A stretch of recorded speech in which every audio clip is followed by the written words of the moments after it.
अस्सलाम वालेकुम दोस्तों, वाक़या सवात ने पूरे पाकिस्तान को गमज़दा कर दिया है। चलिए इसके बारे में जानते हैं कि आखिर ये वाक़या कैसे पेश आया।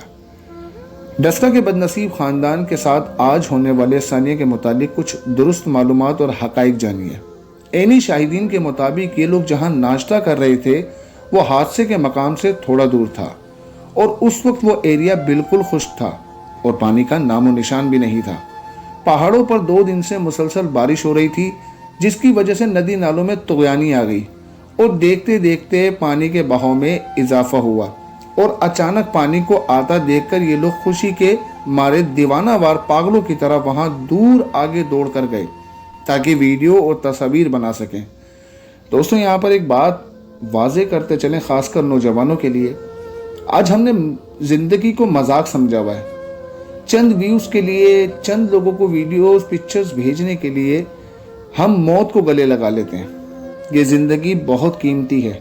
एहतियात कीजिए कि कहीं ऐसा ना हो कि अगली बारी किसी उस शख्स की हो जो इन वीडियोस और फोटोज़ के लिए अपनी जान गंवा बैठे। चलिए आगे चलते हैं। बल्कि बैठे रह जाने वाले बाकी अफराद को भी बुलाते रहे कि आ जाएं और पानी को देखें, लेकिन बाकी रिश्तेदार बैठे रहे और उनको आवाज़ें देकर बुलाते रहे कि वापस आ जाएं और उनको चीख चीख कर कहा कि पीछे से पानी का बहाव तेज़ हो गया है, निकलो फौरी।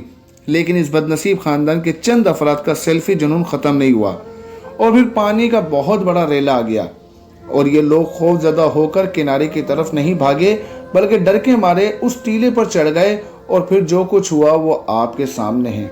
इन तस्वीर में आप देख सकते हैं कि वो अपनी पोजीशन बदलते रहे, लेकिन पानी का बहाव और लेवल बढ़ता गया और लोग दरिया किनारे वीडियोस बनाते रहे, लेकिन मदद के लिए कोई न गया। और जहां तक रही मदद की बात, हुकूमत की तरफ देखें तो ये सब एक ही सिक्के के 2 रुख हैं। न रोटी कपड़ा मकान दे सकते हैं, न कर्ज उतार कर मुल्क संवार सकते हैं और ना ही ये तब्दीली के नारे मारकर अहले वतन तुम्हारी तकदीर बदल सकते हैं। किसी एक इलाके में हिफाजती इंतजामात मौजूद नहीं।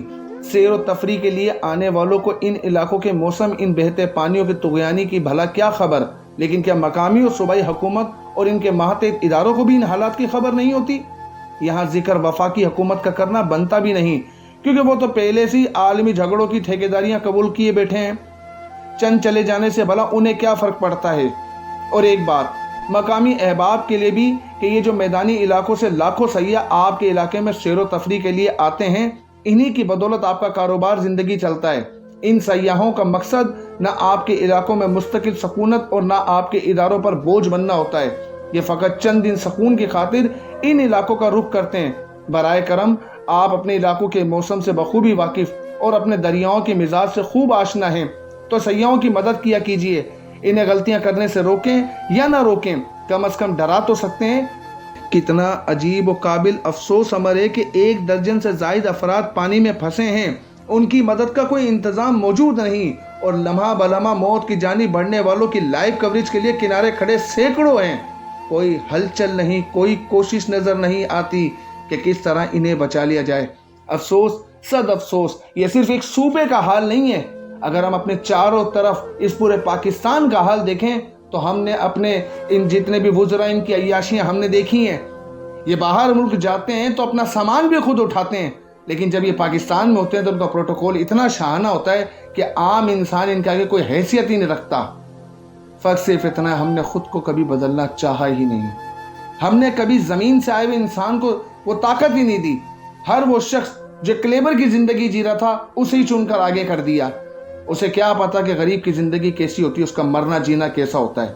अगर कोई रोड से आया हो, तंगदस्ती से आया हो, तो शायद उसे एहसास हो कि गरीब की भूख, उसका कपड़ा, उसकी तालीम, उसका रोज़गार, उसकी ज़िंदगी कितनी अहमियत रखती है। अपनी राय का इज़हार कमेंट सेक्शन में ज़रूर कीजिएगा। अल्लाह हाफिज़।